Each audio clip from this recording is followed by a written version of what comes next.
मेरा नाम रोहित कुमार है। मैंने इस बार जेईई मेंस मार्च 2021 के अटेम्प्ट में 100% स्कोर किया। मैं सीकर का रहने वाला हूं और पिछले 2 ईयर्स से मैं एलएन सीकर के अंदर स्टडी कर रहा हूं। मेरे फरवरी अटेम्प्ट के अंदर 99.989 परसेंटाइल मैंने स्कोर किया और इसे इंक्रीज करने के लिए मैंने मार्च अटेम्प्ट दिया था और इसके अंदर मैंने अपना अचीवमेंट जो था कि गोल जो था 100% स्कोर करने का वो अचीव किया। बहुत सारे बच्चों ने मुझे क्वेश्चन किया कि मैंने ये सब कैसे अचीव किया, क्या स्टडी की स्ट्रेटजी रहती है। तो उसके अंदर जैसे मैंने फिजिक्स के लिए मैं रोज मतलब 3 और 4 आवर्स फिजिक्स के लिए हमेशा निकालता था और जो मेरे टीचर्स ने मेरे को बुक सजेस्ट की थी जैसे ऐसी वर्मा तो सभी को करना ही पड़ता है और उसके अलावा मैंने मैक्रो से शशि भूषण तिवारी वाली बुक भी की जो मैं not only in this JEE main exam but also olympiad वगैरह के लिए भी काफी फेवरेबल रही। और फिजिक्स के अंदर मोस्टली इम्पोर्टेंट टॉपिक्स तो जेईई मेंस और जेईई एडवांस के लिए वेरी करता है बट मोस्टली इलेक्ट्रोडायनेमिक्स सवाल ज्यादा आते हैं। बट मेंस के अंदर इवनली वेटेज रहता है और मैंने देखा कि करंट इलेक्ट्रिसिटी का भी अच्छा खासा वेटेज रहता है। और जो मेंस के स्पेसिफिक टॉपिक्स होते हैं जैसे कम्युनिकेशन सिस्टम हो गया, इससे भी क्वेश्चन पूछे जाते हैं लगभग एक क्वेश्चन तो हर एक पेपर के अंदर। तो इसको प्रिपेयर करने के लिए मैंने एनसीईआरटी को फॉलो किया और उससे मोस्ट ऑफली मेरा कवर हो गया कम्युनिकेशन सिस्टम जो होता है चैप्टर। और इसके अलावा अगर 11th और 12th का देखा जाए तो वो भी इवनली वेटेड रहता है। और एक्चुअली अगर मैं अपने फेवरेट टॉपिक या फिर टफ साइड के टॉपिक से बात करूँ तो मेरा फेवरेट पोर्शन इलेक्ट्रो डायनेमिक्स से रहता था। और अगर मैं टफेस्ट पोर्शन की अगर बात करता हूँ तो मुझे हल्का फुल्का रोटेशनल डायनेमिक्स और कभी कभी बार हल्का फुल्का ईएमआई के अंदर प्रॉब्लम रहता था। तो उसको कवर करने के लिए मैंने उन किताबों से ज्यादा प्रॉब्लम्स को प्रैक्टिस किया और जो बेसिक फंडामेंटल्स हुए थे उनको बार बार मैं कवर या फिर एक बार माइंड के थ्रू उनको लेके रहता था ताकि मेरे से इसमें कभी भी कोई क्वेश्चन गलत ना हो। And after all in the exam everything went well and these are now my one of the strong topics. अगर 11th के पोर्शन से बात करूं तो आई थिंक आपको रोटेशनल डायनेमिक्स बिल्कुल नहीं छोड़ना चाहिए because most of the 11th के जो प्रीवियस चैप्टर्स रहते हैं उसके अंदर सारा सब कुछ उसके अंदर एप्लीकेशन रहता है। तो रोटेशनल डायनेमिक्स को करने से आपको ज्यादा फायदा बेनिफिट हो सकता है कि बहुत सारे चैप्टर्स एक ही चैप्टर के अंदर कवर हो सकते हैं। और इसके अलावा अगर बात करें तो इलास्टिसिटी वगैरह जो चैप्टर्स रहते हैं जैसे थर्मोडायनेमिक्स हो गया, इनका भी इवन वेटेज रहता है जेईई मेंस के लिए। तो और इसके अलावा 12th के चैप्टर्स के अंदर जैसे अभी मैंने बात की कि चैप्टर है वो इसी का वाइडली यूज मतलब वाइडली आस्क्ड क्वेश्चन लगता है not only mains but also in advance. And जैसे मैग्नेटिक इफेक्ट्स ऑफ करंट है ये भी एक इम्पोर्टेंट चैप्टर है। और इसके अलावा ईएमआई ये भी एक बढ़िया चैप्टर है करंट इलेक्ट्रिसिटी। तो I think these are the important chapters and they must be prepared. But also I want to say that कि जो मेंस के लिए तो स्पेसिफिकली किसी भी चैप्टर से क्वेश्चन आराम से पूछा जा सकता है। तो जेईई मेंस के लिए स्पेसिफिकली सारे चैप्टर्स को कमजोर ही रहते हैं उनको एक बार देखना जरूर चाहिए और उनकी कम से कम बेसिक्स तो आपका तो आइडिया होना चाहिए। बिकॉज फ्रीडम 75 आजादी की 75वीं वर्षगांठ पर एक बेहद खास discount JEE main crash course केवल 999 रुपए में। अधिक जानकारी के लिए विजिट करें prime.dktindia.in। जेईई मेंस के अंदर चैप्टर का इवनली डिस्ट्रीब्यूशन रहता है। तो मैंने केमिस्ट्री के अंदर जैसे 3 पार्ट्स होते हैं, ऑर्गेनिक केमिस्ट्री हो गया, इनऑर्गेनिक केमिस्ट्री हो गया, फिजिकल केमिस्ट्री हो गया। तो इनऑर्गेनिक केमिस्ट्री में तो मोस्टली जो है वो याद करने का पोर्शन रहता है। तो उसको तो मैं टाइम टू टाइम हमेशा रिवाइज करता था चाहे वो कोई सा भी टॉपिक क्यों ना हो बिकॉज अब रिवाइज करने से इनऑर्गेनिक केमिस्ट्री जो कवर हो सकती है।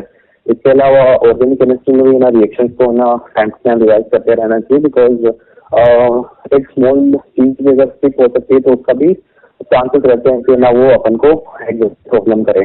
और अगर बुक की बात करूँ तो मैं इनऑर्गेनिक केमिस्ट्री में तो पेंगविन की बुक करता था, एंड जो ऑर्गेनिक केमिस्ट्री है उसके अंदर मैंने MS स्वान बुक किया था। उसके अंदर ना मोस्टली ना हर टाइप का क्वेश्चन कवर हो जाता है। एंड फिजिकल केमिस्ट्री की अगर बात करूँ तो फिजिकल केमिस्ट्री है ना मोर और लेस करना अपना जैसे मैथमेटिक्स होता है, फिजिक्स होता है, उसके अकॉर्डिंग ही है ना चैप्टर है। तो ना इसके अंदर आपको लॉजिकल चैप्टर है पूरा, तो इसके अंदर तो आपको बस फॉर्मूलेज वगैरह ही रिवाइज करने पड़ते हैं, कोई ज्यादा ना इसके अंदर फोकस नहीं होना चाहिए। बस लॉजिक एकदम फंडामेंटल्स होते हैं वो सारे क्लियर होने से फॉर्मूलेज रिवाइज करने से इससे ना फिजिकल केमिस्ट्री हो जाता है।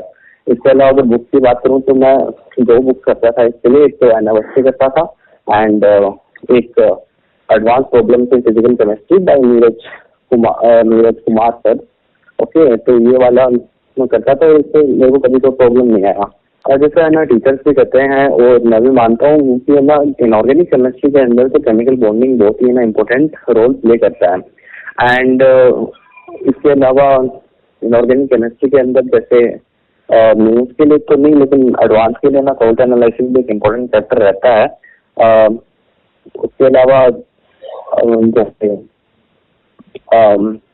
बाकी जो चैप्टर्स हैं उनसे मेरे को नहीं लगता कि ना कोई स्पेसिफिकली इम्पोर्टेंस देते हैं मेंस के अंदर, इवन ये ना क्वेश्चन पूछे जाते हैं। ऑर्गेनिक केमिस्ट्री के अंदर जैसे जो इम्पोर्टेंट चैप्टर्स हो गए जैसे एल्डिहाइड कीटोन्स हो गया है ना, और इसके अलावा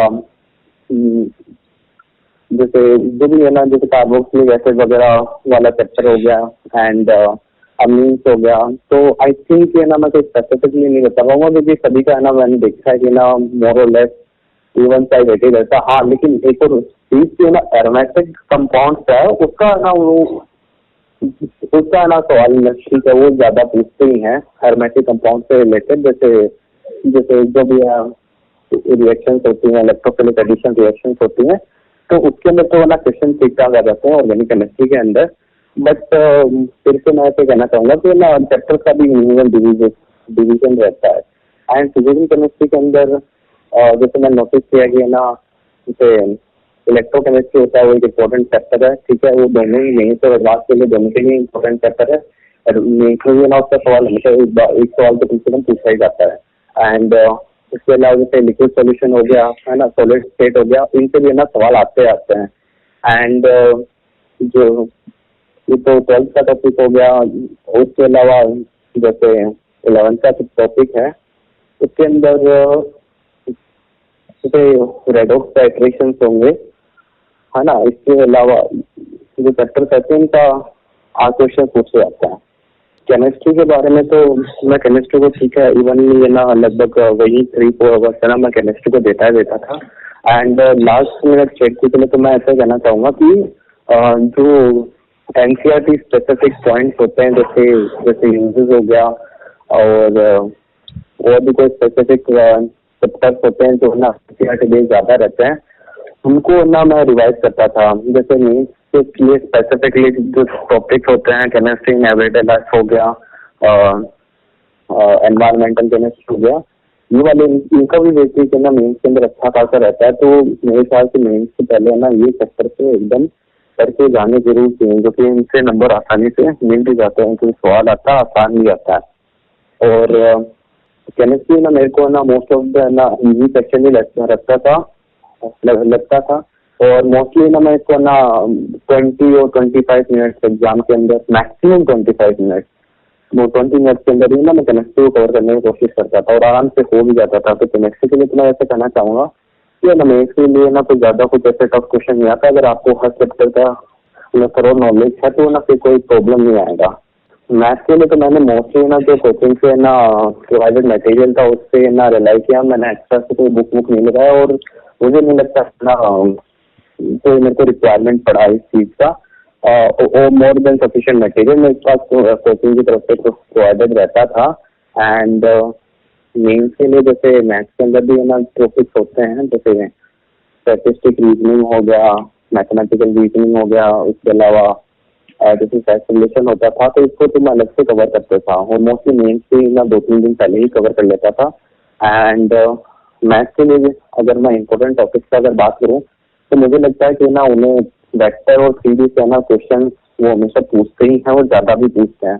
तो ये तो एक इम्पोर्टेंट टॉपिक हो गया। इसके अलावा जैसे प्रोबेबिलिटी हो गया, इससे भी क्वेश्चन पूछे जाते हैं, हर बार पूछे जाते हैं। और इसके अलावा बाकी तो आई डोंट थिंक है ना कोई मोर स्पेसिफिकली ऐसा टॉपिक है जो मतलब एक्सेप्शनली ज्यादा पूछ लेते हैं। वेक्टर 3D और ये जो प्रोबेबिलिटी होती है इनके बारे में थोड़ा वो क्वेश्चन पूछते हैं। एंड मैथमेटिक्स का तो अगर आइडिया लेके चलूँ तो अगर वो मतलब अगर पेपर का बात करूँ तो जैसे फरवरी के अंदर जो पेपर आए थे मैथमेटिक्स के मोस्ट ऑफ द इजी ही थे एंड आसानी से उनके अंदर आप कंप्लीटली स्कोर कर सकते हो, बढ़िया स्कोर कर सकते हो। इस बार वाले मार्च टेंथ के जो पेपर्स थे उसके अंदर जरूर ना थोड़ा बहुत लेंथी पेपर आता, बट इफ अगर कामनेस रहती है एंड कूल रहेंगे तो आराम से ना उसको भी हैंडल किया जा सकता है। अगर पेपर का लेवल का बात करूँ तो मेरे अकॉर्डिंग तो ना मुझे फरवरी का पेपर ज़्यादा आसान लगता था, क्योंकि ना वो मेरी जो मैथमेटिक्स से ना वेरी हुआ था कि वो मैथमेटिक्स का थोड़ा सा पेपर लेंथी हो गया। इसके अलावा तो कोई मुझे स्पेसिफिकली लगता नहीं है। केमिस्ट्री का पेपर जैसा पहले आया था वैसा ही मैं इस बार जैसे मार्च के अंदर आया था एंड फिजिक्स का भी पेपर ऑलमोस्ट वैसा ही था, बट मैथ्स के अंदर थोड़ा सा वेरिएशन आया। बट इसको भी ना आराम से कवर किया जा सकता है, तो ज्यादा प्रॉब्लमेटिक ये रहा नहीं। एग्जामिनेशन हॉल में मेरा एग्जामिनेशन में का जो था वो मैंने पहले है ना पास के पेपर को करते करते डेवलप किया था। उसके अंदर मेरा स्ट्रेटजी ये रहता था कि ना मैं 1 आवर के अंदर जो केमिस्ट्री और फिजिक्स होता है उसको कंप्लीट कर लूंगा। सबसे पहले ना जो ऑप्शन सिंगल करेक्ट ऑप्शन होता है मैं उसको कंप्लीट करने का, तीनों सब्जेक्ट का ये जो सिंगल करेक्ट होता है उसको कंप्लीट करने का स्ट्रेटजी रहता था। और मैं केमिस्ट्री और फिजिक्स का 1 घंटे के अंदर ही करता था। तो मैंने बाय एंड बाय ना जैसे प्रीवियस ईयर का जो पेपर्स होते हैं बार बार प्रैक्टिस किया तो उससे अपने आप ही माइंड में सेट हो, मतलब हैबिट हो गया कि अपने आप ही ना इतने टाइम इंटरवल के अंदर पेपर कंप्लीट हो जाता था। और इसके अलावा फिर ना 1 आवर के अंदर ही कंप्लीट करने के बाद मैं मैथ्स का कर लेता था आई थिंक हाफ आवर और 40 मिनट के अंदर। और फिर ना मैं ना जो डेसिमल वाला जो या न्यूमेरिकल वाला होता है उसको करता था। बट ये कोई वैल्यू सब्जेक्टिव नहीं करती थी, वो पेपर पे भी मैं ऑलरेडी प्रिपेयर रहता था कि अगर पेपर कहीं से देना कुछ टेस्ट आ जाता है तो उसके लिए भी ना जैसे मेरे को ना टाइम इंक्रीज करना है उसका मैं पहले डिसाइड करता था। तो पेपर तो फर्स्ट अटेम्प्ट करने के बाद जो मोस्टली मैं हाफ एन आवर या 140 मिनट और ज़्यादा से ज़्यादा 2 घंटे के अंदर फर्स्ट कंप्लीट कर लेता था। एंड आफ्टर दैट जो 2 या 3 क्वेश्चन रहते थे उनको है ना मैं अगले हाफ एन आवर के अंदर कंप्लीट करने का कोशिश करता था और वो हो भी जाता था आराम से। उसके बाद में लास्ट टेस्ट मेरा ये रहता था कि मैं वापस से ना मोस्ट स्पेसिफिकली न्यूमेरिकल जो होते हैं उनको चेक करता था कि कहीं ना उसके अंदर कोई मिस्टेक होता है वो कहीं हो तो नहीं जाए। एंड आफ्टर दैट ईच जो सिंगल करेक्ट था तो उसे एक चलता था कि ना कोई मिस्टेक बताना रहता है, तो इससे फाइनल फिनिशिंग होती थी। अगर मैं अपने टाइम टेबल का बात करूं तो उसके अंदर ना मोस्टली ना रात को ना लेट तक जैसे 1 और 1:30 के आसपास तक मैं पढ़ता था और सुबह मैं थोड़ा लेट ही उठता था। एंड मेरा मोस्टली जो आवर्स का डिवीजन था वो एग्जाम से पहले मैं सेट करता था। ओके, वरना ना एग्जाम जब ना 1 and 2 months पार होते थे तो मैं अपना शेड्यूल उस तरीके से एडजस्ट करता था कि मेरा जो वीक सब्जेक्ट है वीक टॉपिक है उससे मैंने ज़्यादा टाइम चला जाए। वरना एग्जाम से पहले मेरा ये रहता था कि ना जैसे इवनली ना तीनों सब्जेक्ट को मेरे को टाइम देना है। एंड अगर मैं प्रिपरेशन की बात करूँ तो जैसे फरवरी का अटेम्प्ट देने से पहले मैंने 1 month पहले ही ना मैंने वापस से रिवीजन करने का भी प्लानिंग किया कि ना मैं कंप्लीट लेना सारे को ना जितना भी हो सकता है मैं सारा का बेसिक थ्रू वापस से हो जाऊँ। अगर मैं सोशल मीडिया का बात करूँ तो उसके अंदर नहीं, मैं मेरे को ना कभी भी तो सोशल मीडिया पे मेरा कभी टच रहा भी नहीं और मोस्टली मैं स्मार्टफोन का यूज भी नहीं करता हूँ because social media can only distract. And अगर मैं स्टडी का कंटिन्यू के अंदर बीच में ब्रेक्स का बात करूँ तो उसको ना मैं मोस्टली ना मैं जो घूम के इधर उधर टहलने से ना मैं गैप जो ब्रेक लेता था शरीर के अंदर ताकि ना ज़्यादा बर्डन भी ना पड़े माइंड में एंड फ्लो में काम चलता रहे। और जैसे सेल्फ स्टडी के लिए तो अगर ऑनलाइन क्लासेस में तो ओके है ना, आप ज़्यादा टाइम दे सकते हो सेल्फ स्टडी को। एंड ऑफलाइन के लिए तो जैसे हम कोचिंग से आने के बाद में मोस्टली मैं सबसे पहले अपना होमवर्क करता था एंड आफ्टर दैट जो बुक्स वगैरह होती है वो उसी में ना मेरा टाइम निकलता था। स्पेसिफिक एडवाइस के लिए तो मैं ऐसे कहना चाहूँगा कि जो लाइन हमेशा ना अपन सुनते हैं कि your target should be fixed and you should focus on your target and do operate in this direction only, यही मैं बोलना चाहूँगा because it's a very important line. आपको ना चाहे आप किसी भी सिचुएशन में अगर आप हैं तो उसको उस सिचुएशन के अंदर भी ना आप अगर ना अपने टारगेट को अगर फोकस करते हो तो आसानी से ना उस किसी भी सिचुएशन के अंदर आप बढ़िया कर सकते हो। मेरे को लगता है that is a very important thing. Actually मैं 10th तक ना कुछ ज़्यादा ना पढ़ता हुआ मतलब ठीक ठाक परसेंटेज आ जाते थे। तो 10th के ना जो बोर्ड्स के पहले मैंने रियलाइज किया कि ना अब मेरे को ना पढ़ना स्टार्ट कर देना चाहिए। तो फिर उसके अकॉर्डिंग है ना मैंने प्रिपरेशन किया और फिर ना बोर्ड के अंदर में अच्छा परसेंट रहा। ICSE से मैं राजस्थान टॉपर भी रहा था और उसके बाद में तो ना वो जो मेहनत करना होता है मैं उसी के अंदर लगा रहता था। एंड ओके ना फिर ना वो कोई प्रॉब्लम नहीं है। अगर इसके अलावा जेईई एग्जाम के अलावा मैंने जो डिफरेंट अदर एग्जाम होते हैं जैसे ओलंपियाड हो गए, जैसे KUET हो गया, उनको भी मैंने क्लियर किया था 11th के अंदर भी। और 11th के अंदर तो मैंने KUET को क्लियर किया था, 12th के अंदर KUET एज वेल एज मैंने ओलंपियाड को भी ना जो होते हैं उनको भी क्लियर किया था।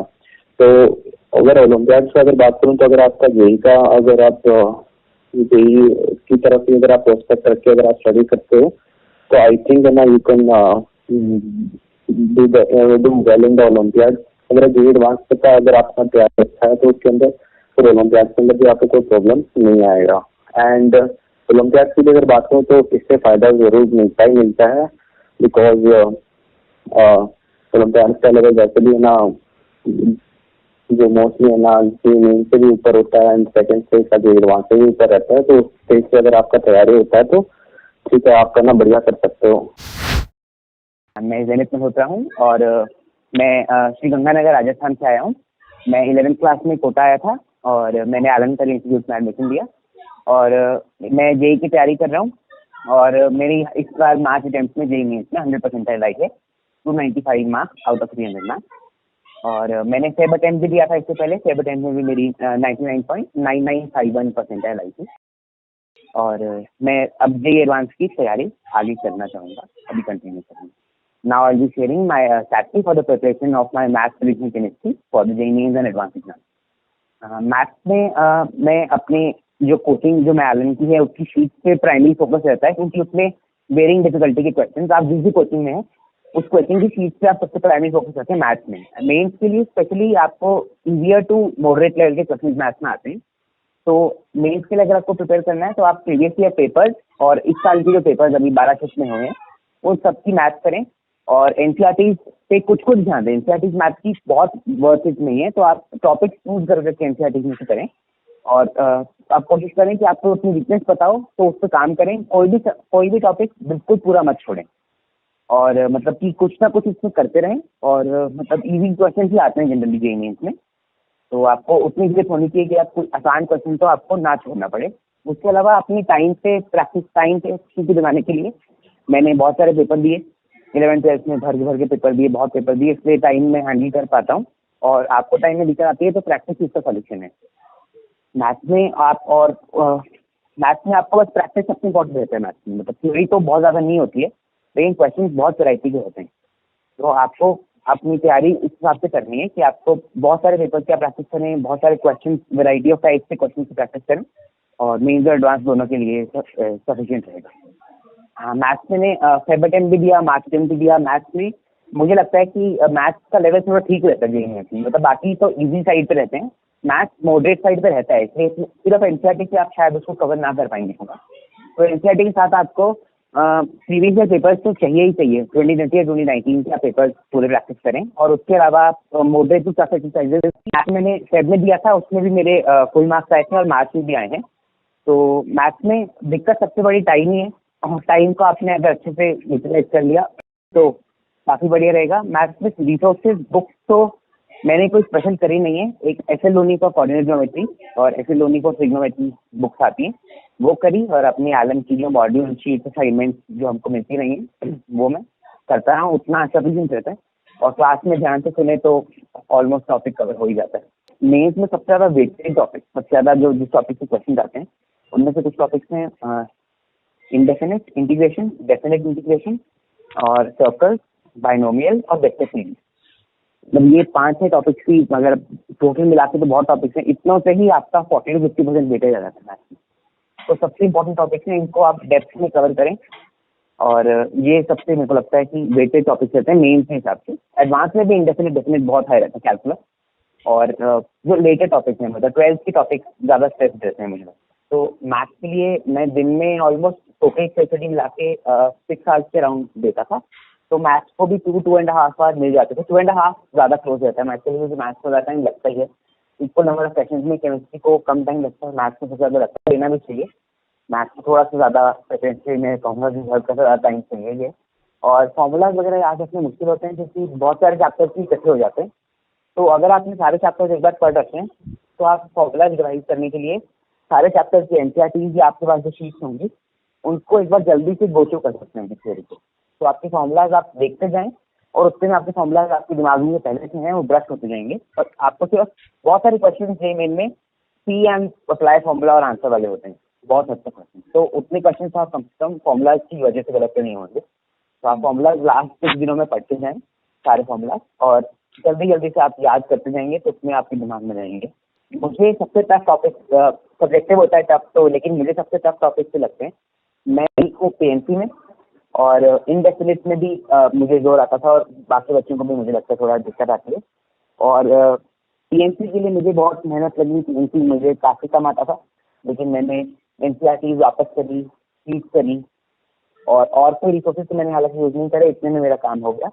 और इनडेफिनिट के लिए भी मैंने बहुत प्रैक्टिस करी, इन क्वेश्चन की वेराइटी टाइप ऑफ क्वेश्चन की, बहुत तरह से इंटीग्रेशन होता है, सब्स्टिट्यूशन आप करेंगे, बाय पार्ट्स लगाएंगे, तो आपको इंटीग्रेशन की बहुत प्रैक्टिस की है। उसके अलावा एरिया अंडर द कर्व वगैरह आसान टॉपिक होते हैं। डिफरेंशियल इक्वेशन में भी मुझे मुश्किल आती थी। डिफरेंशियल इक्वेशन कई टाइप की होती हैं, सॉल्व करने में आपको आइडेंटिफाई करना और उसको सॉल्व करना। तो उसके लिए आप सबसे इम्पोर्टेंट काम सिर्फ प्रैक्टिस कर सकते हैं, पुराने पेपर से भी कर सकते हैं, और शीट रिसोर्सेज और बुक तो मैं कोई सेपरेट लगाई नहीं, मैथ एसएल लोनी जो मैं आपको बताई बस वो यूज़ करी थी। अब मैं बात करूँगा अपनी केमिस्ट्री स्ट्रैटेजी के बारे में। तो केमिस्ट्री में 3 पार्ट्स होते हैं, किसको कहता है इनऑर्गेनिक, ऑर्गेनिक और फिजिकल, और तीनों के लिए काफ़ी अलग अलग स्ट्रैटेजी चाहिए। तो फिजिकल प्राइमरीली सॉल्विंग टाइप की रहती है, मतलब आपके पास इक्वेशंस रहती हैं जो आप याद करे होते हैं, आपने अलग अलग तरह से डिराइव होती है, और आपको प्लेस करके वैल्यूज न्यूमेरिकल क्वेश्चन सॉल्व करने होते हैं। इनऑर्गेनिक में काफ़ी कुछ, इनऑर्गेनिक और ऑर्गेनिक दोनों में बहुत हद तक याद करने वाला सामान ज़्यादा होता है, तो उसको याद करना एक चैलेंज होता है क्योंकि हर चैप्टर में बहुत सारी इन्फॉर्मेशन होती है। तो अगर आप रेगुलरली लेवल इंटरवल से, मतलब एक दिन अभी आज याद किया, कल पे टाइम दिया, 2-3 दिन बाद कुछ टाइम दिया, तो उतना पक्का होता जाता है आपको। तो अगर आप रेगुलर इंटरवल्स में शेड्यूलिंग करके रिवाइज करेंगे तो आप भूलेंगे नहीं टॉपिक जो आपको, मतलब जैसे कुछ टॉपिक्स बिल्कुल इन्फॉर्मेटिव होते हैं, जैसे आईओसी में इनऑर्गेनिक केमिस्ट्री है, और ऑर्गेनिक में एवरेज लाइफ और पॉलीमर्स, बायोमॉलिक्यूल्स, ऐसे कुछ टॉपिक्स हैं जिसमें बहुत इन्फॉर्मेशन है। तो अगर आप इनको बारी बारी टाइम देंगे, जैसे कि आज करा, 2-3 दिन बाद फिर याद करा, तो आप उसको भूलेंगे नहीं, और उसकी क्वेश्चन आपके लिए आसान है, लेकिन आपको पूरी थ्योरी उसकी आनी चाहिए अगर आपको क्वेश्चन सॉल्व करने हैं तो। उसके अलावा पीसी में तो मोस्टली आप प्रैक्टिस करें। पीसी में आपको फॉर्मूला याद होने चाहिए सारे, लेकिन में काफ़ी फॉर्मूला होते हैं पीसी में, तो आपको डेफिनेशन, टर्मिनोलॉजी वगैरह याद करके जाएँ, और प्रैक्टिस क्वेश्चन ही करें, क्योंकि सेट पेपर के पार्ट 1 में जो ऑब्जेक्टिव था तो 20 में से बहुत कम फिजिकल क्वेश्चन आए हैं, 1 या 2 या कभी हो सकते ना भी आए हो, और पार्ट 2 में ऑलमोस्ट 10 में से 6 या 7 फिजिकल क्वेश्चन हैं। तो न्यूमेरिकल के क्वेश्चन में फिजिकल का बहुत पेटेज है, तो सॉल्विंग भी ज़्यादा प्रैक्टिस करते हैं, उसकी थ्योरी में इतना टाइम नहीं आते। आईओसी के क्वेश्चन मोस्टली 20 में आए हैं, और जो मैंडेटरली करने होते हैं तो वो 20 आपको अच्छे से उसकी थ्योरी एनसीईआरटी डायरेक्टली सबसे इम्पोर्टेंट आईओसी ओसी के लिए तो स्पेसिफिकली एनसीईआरटी की आपको लाइन टू लाइन अगर आप पढ़ेंगे और कोशिश करें कि आप अपने री टॉपिक को एक से ज़्यादा बार पढ़ें तो आपको इन्फॉर्मेशन वो रही होगी। जब आप कहीं से भी आ जाता है में क्वेश्चन आया उसमें, लेकिन एनसीईआरटी में रहेगी वो इन्फॉर्मेशन। तो एनसीईआरटी को आप एकदम मान के यही इसमें से ही आएगा, आप आईओसी ओसी की हर चैप्टर को डेप्थ में पढ़ें। और केमिस्ट्री में सबसे मोस्ट इम्पॉर्टेंट है वो। इसी में सबसे इंपॉर्टेंट टॉपिक्स रहते हैं हमारे पास थर्मोडायनेमिक्स 1 और 2, थर्मोकेमिस्ट्री, इलेक्ट्रोकेमिस्ट्री और आयनिक केमिस्ट्री, जो 12th क्लास में ज़्यादातर होते हैं। और इसके अंदर जब क्वेश्चन आते हैं बहुत एक जनरली क्वेश्चन होते हैं डेल्टा जी नॉट तो माइनस आरटी वैलेंसी वगैरह, जिसमें से बहुत क्वेश्चन बन जाते हैं। तो इन टॉपिक्स में बहुत वेटेज रहती है, तो इनका आप अच्छे से पढ़ के जाएँ। आयनिक, इलेक्ट्रोकेमिस्ट्री, थर्मोकेमिस्ट्री, थर्मोडायनेमिक्स 1 और 2। इसके अलावा आईओसी में मोस्ट इम्पॉर्टेंटली मुझे लगता है केमिकल बॉन्डिंग वगैरह जो स्टार्टिंग में होती है उससे भी क्वेश्चन आ जाते हैं। और लेटर जो एनवायरमेंटल है जो बहुत इजीली स्कोरिंग टॉपिक है, मतलब लेकिन याद बहुत करना होता है, उससे भी 1-2 क्वेश्चन आ जाते हैं। और बीच में सबसे इम्पोर्टेंट तो आईओसी में यही टॉपिक रहते हैं जो बिल्कुल स्टार्ट वाले होते हैं, केमिकल बॉन्डिंग और कोऑर्डिनेशन ये सब। और ओसी में सबसे ज़्यादा स्कोरिंग मार्क्स मुझे लगता है एरोमेटिक्स आते हैं। एरोमेटिक्स, फिनॉल्स, उसके अलावा जो भी सब्स्टिट्यूशन, इलेक्ट्रोफिलिक सब्स्टिट्यूशन, उन सब से बहुत क्वेश्चन आते हैं। उसके अलावा अपना carbonyl compounds, name reaction, aldol, Cannizzaro, Perkin, haloform, इसमें जो नेम रिएक्शंस हैं ये बहुत वेटेड होती हैं, mains as well as advance, तो इन पे आपकी बहुत अच्छी ग्रिप होनी चाहिए। रिएक्शन मैकेनिज्म के साथ ही इनको आप याद करें तो आपका क्वेश्चन कहीं मिस्टेक नहीं होगी। और ओसी में जो लेटर पार्ट है जैसे बायोमॉलिक्यूल्स है और पॉलीमर्स है और एवरीडे लाइफ है, ये ऑलमोस्ट प्योरली सिमिलर है। तो इसको आप कंप्लीटली याद करने की कोशिश करें, बारी बारी एनसीईआरटी पढ़ के, बारी बारी नोट्स पढ़ के, ये याद करके ही ये होगा, क्योंकि आप सोच नहीं पाएंगे वहाँ पे। तो ये आप याद करें, इससे भी काफ़ी वेटेड है क्वेश्चन। फरवरी में मैं 24th शिफ्ट 1 में मैंने पेपर दिया था, तो उसमें मुझे लग रहा था कि केमिस्ट्री में फैक्चुअल क्वेश्चन कुछ आए थे जो मुझे आते नहीं, मतलब 24th शिफ्ट 1 में मेरा फिजिक्स मैथ्स में 100 था और केमिस्ट्री में 86 था। तो मेरे क्वेश्चन, एक तो मैंने फिर मिस्टेक करी थी, इसको बोलते हैं इसको कैलकुलेशन मिस्टेक, तो वो 4 नंबर की बिना मतलब फ्री की। और एक ओसी को और एक आईओसी का क्वेश्चन कैलकुलेशन था जो मुझे आता नहीं था, तो वो जरूर पढ़ के गए, वो भी मेरी गलती है। एनसीईआरटी में दे रखा होता ऑलमोस्ट सबको, और नहीं दे रखा होता तो कोई नहीं कर पाएगा, उसकी चिंता नहीं होती। और जो मार्क्स अटेम्प्ट था उसमें भी मेरे मैथ्स और फिजिक्स में 100 है और केमिस्ट्री में 95 मार्क्स है। केमिस्ट्री में एक क्वेश्चन मेरा गलत हुआ, क्वेश्चन रीजन टाइप था, तो वो क्वेश्चन मेरा मतलब मैं रीजन को मतलब जो सेकंड स्टेटमेंट थी उसको रीजन नहीं माना क्वेश्चन था। तो मतलब आपको मोस्टली आपको अगर फैक्टर्स दें और मैकेनिज्म्स और नेम रिएक्शंस वगैरह याद रहेंगी तो आपका 1 या 2 या 3 क्वेश्चन मैक्सिमम सबसे अच्छे भी होगा, तो आप उसको तो आप रिस्क ले सकते हैं वहाँ पे। तो अब मैं आपको अपनी फिजिक्स की स्टार्टिंग बताता हूँ। फिजिक्स में हम स्टार्टिंग से हमने जैसे शुरू किया तो मैंने बुक्स करी कई सारी। एक तो 11th और 12th में SC. Verma concept of physics जो बुक है बहुत फेमस होते हैं, वो हमने पूरी सॉल्व करी 11th में, पार्ट 1 और 2। और उसके अलावा मैंने आई हीरोडो सॉल्व करी थी, कुछ पार्ट जो रेलिवेंट पार्ट थे वो सॉल्व किया। उसका मतलब वो उसका जेईई मेंस में कोई फायदा नहीं है आई हीरोडो का, लेकिन अगर आप एडवांस के लिए एम कर रहे हैं तो काफ़ी इंपॉर्टेंट बुक रहेगी। और सबसे इम्पोर्टेंट रिसोर्स फिजिक्स में एनसीईआरटी नहीं बनता है, क्योंकि हालांकि फिजिक्स की एनसीईआरटी भी अच्छी है लेकिन थोड़ी सी ज़्यादा लंबी है, और जितना चीज़ मतलब छोटे में लिखा जाना चाहिए था वो काफ़ी चला के लिखा हुआ है।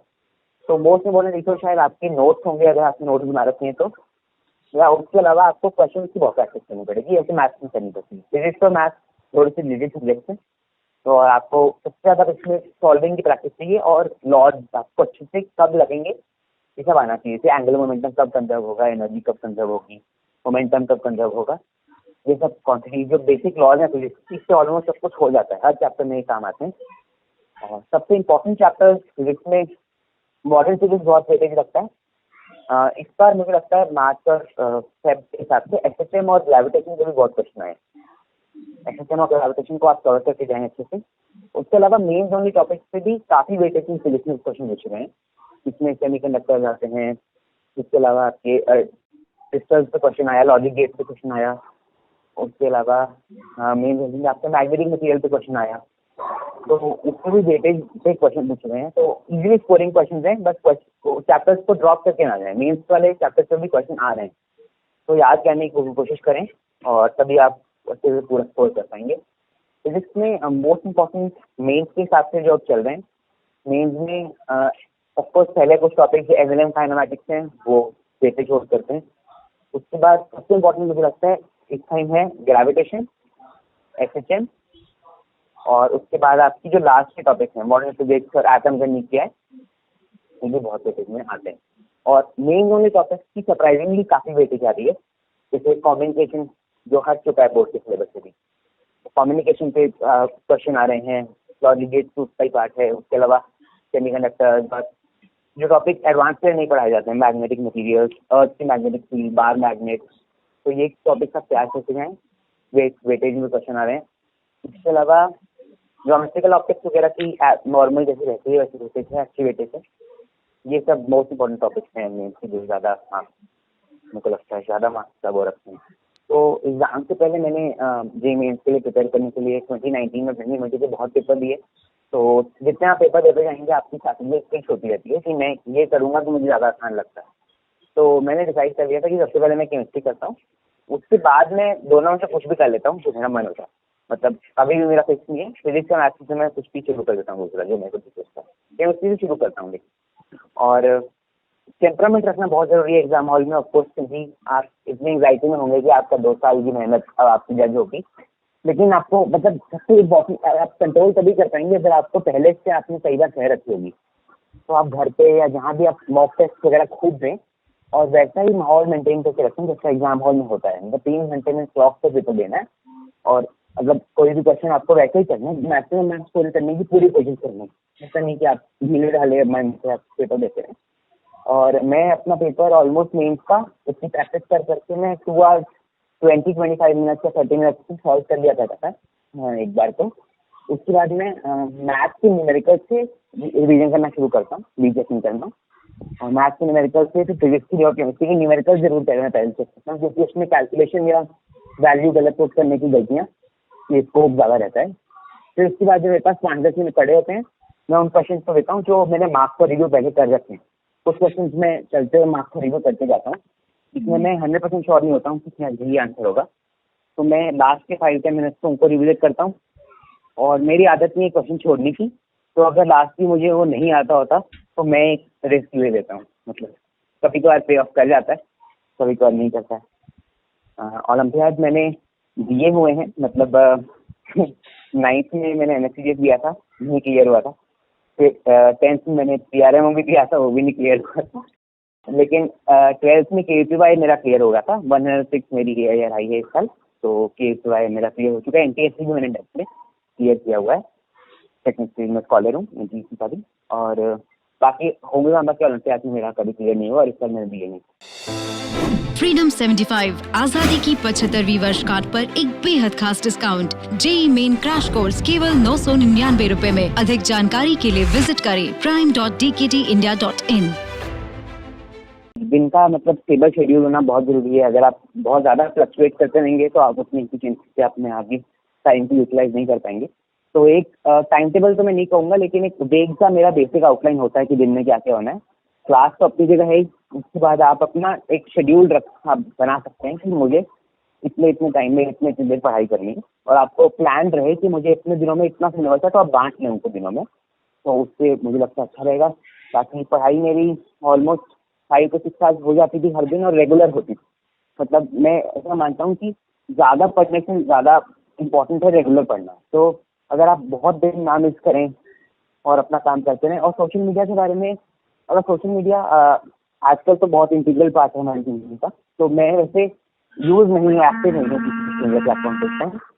वो इसलिए है क्योंकि ऑफकोर्स अगर मैं वहाँ जाता हूँ तो बहुत टाइम लेता है वो बहुत टाइम टेकिंग फैक्टर में। आप अपना मतलब बहुत टाइम वहाँ आप व्यस्त कर देते हैं जबकि उसका कोई यूज़ नहीं हो रहा होता है। आप जाते हैं कुछ अच्छा ढूंढने के लिए और आप वहाँ लग जाते हैं, रुक जाते हैं, और आपका वो बहुत टाइम ले लेता है। तो आप कोशिश करें कि उसको छोड़ने की कोशिश करें। कम नहीं हो पाता है, मेरे को भी अच्छा लगता है कि कम आप करना चाहें तो भी आप जाते हैं तो रुक जाते हैं। तो एक बार आप उसको छोड़ दें, जीरो कर दें, तो तब आप शायद मैनेज कर पाएंगे। कुछ दिन चैलेंज करें अपने आप को कि मैं छोड़ूंगा, और फिर अगर आपको ना उठाने का मन करे तो बहुत बढ़िया अच्छा रहेगा मेरे को लगता है। मेरा जो अभी अप्रैल और मई में अपना जो मेन पेपर देना चाहते हैं, अपने परसेंटाइल इंप्रूव करना चाहते हैं, उन सबके लिए एडवाइस है कि आपने सबने थ्योरी अच्छी मुझे लगता है पढ़ रखी है 1 या 2 बार भी। थ्योरी में जनरली स्टूडेंट्स वीक नहीं होते हैं, लेकिन प्रैक्टिस कम करते हैं।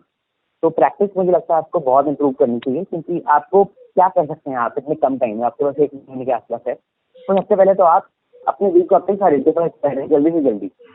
आप मेंस का सिलेबस खोलिए और आपको खुद पता होता है कि मुझे ये टॉपिक बिल्कुल नहीं आता है, वो टॉपिक पकड़िए और आप अपनी पुरानी 2 मेंस में जो भी आपने गलतियाँ करी हैं उनको एनालाइज करके देखिए कि मेरा सबसे वीक टॉपिक्स क्या चल रहे हैं। उन टॉपिक्स को तो आप एनसीईआरटी और अपनी शीट या जो भी आपके पास और थ्योरी रिसोर्सेज हैं उनसे और उसकी प्रॉब्लम बहुत लगाएं, वो टॉपिक को स्ट्रॉन्ग कर लेंगे, क्योंकि स्ट्रॉन्ग टॉपिक तो आप मेंस में क्वेश्चन कर ही लेंगे। मेंस में क्वेश्चन बहुत डिफिकल्ट तो आते नहीं, बस आपके टॉपिक जो बहुत वीक हैं उनको आप कम से कम नहीं तो एवरेज लेवल तक ले आए। उसके बाद सबसे इम्पोर्टेंट एक देखते हैं जेईई मेन के पेपर। जेईई मेन के पेपर जनरली इसी लेवल के रहते हैं, प्लस माइनस होता है थोड़ा मोड़ा, लेकिन एक बेसिक लेवल है जेईई मेन का जिस लेवल पे जेईई मेन रहता है। तो अगर आपने वैसे बहुत पेपर कर लिए तो आप मोस्टली सूटेड रह जाएंगे कि आपका कैसे पेपर आएगा, आपको पहले से ऑलमोस्ट पता होगा और आप कॉन्फिडेंटली एग्जाम में जाएंगे कि मुझे पता है कैसे पेपर आएगा। तो पेपर्स आप बहुत करें, अभी फेब के हुए, मार्च के हुए, पुराने सालों के हुए बहुत पेपर्स आप अटेंड करें। उसके अलावा एनसीईआरटी कम से कम नहीं तो केमिस्ट्री की जो प्योरली फैक्चुअल टॉपिक हैं उनको तो जरूर याद करके जाएं, क्योंकि मतलब कम से कम 12 या 16 नंबर के फिजिक्स और केमिस्ट्री मिलाते सिर्फ फैक्चुअल इन्फॉर्मेशन के क्वेश्चन आते हैं 20 मार्क्स तक, तो वो तो आप लूज नहीं करना चाहेंगे, इजी टू गेन मार्क्स में, तो वो भी करें। और wishing you all the best जो भी आपने फर्दर एक्सपीरियंस है, और आप मेहनत करिए, आपका बिल्कुल इंप्रूव होगा परसेंटेज। Okay bye.